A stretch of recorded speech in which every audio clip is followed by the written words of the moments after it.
Welcome to the start of a series I have been planning for over a year now. But with the whole move, it just really wasn't possible. But now that we've lived in this new house for almost a year, I can finally start to do what I wanted to do.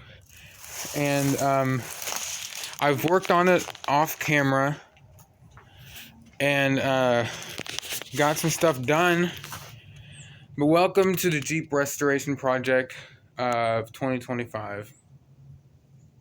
Yeah, even though it's still 2024, technically the start of 2025 soon. So here, though, is the vehicle. The thing is, I recently took apart the motor, and when I took it apart, here is the part right there that I took off, right here. I looked inside and there was rust all over and where the pistons need to be, right in here. And I showed some pictures to my biological dad, and he said a wire brush would do it. I tried that. Not that it didn't work in some way. It just... The wire brush was like one of those brushes you use on your golf clubs that I used. And I need to find a decent one. Oh, shit. So... I need to figure out what to do about that, but it doesn't help. The fact that it has been probably sitting here for another month after that probably does not help the fact I had something in here to kind of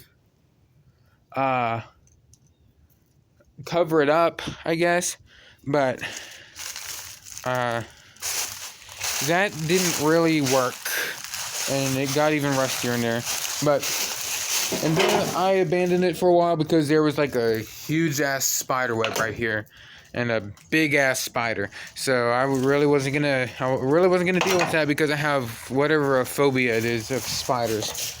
But it's cooler weather now. We got my Philmont hoodie on, and here's the backstory on this vehicle. So I believe that my grandpa bought it new in the 60s. He lived up in Colorado. If this Jeep could talk, I would like to hear the stories that it would tell, because all the adventures it went on in Colorado, on very narrow mountains, all the snow, pulling people out of the snow, just life in Colorado in the 60s, I would love to hear that. Now, I'm pretty sure he bought it brand new. He was actually a disc jockey up in Colorado, Leadville, Colorado. And that's where his nickname, Uncle Red Eye, comes in, because of his contacts. That was his radio name.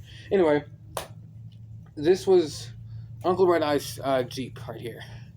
The well-known radio person, I guess.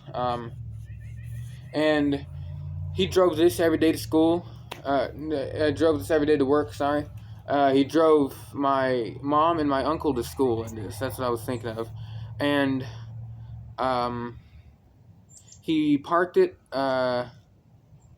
when the gas tank went bad, sometime early 2000s, and he got what is now my truck, the one that I'm pretty much inheriting.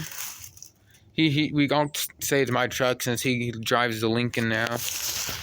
But also, I know a bunch of people usually blur out license plates like that, but I mean, it's pretty much, license plates are public information, so I mean, it's not going to be blurred when you're driving down the road. Anyway, so this Jeep has been through quite a bit.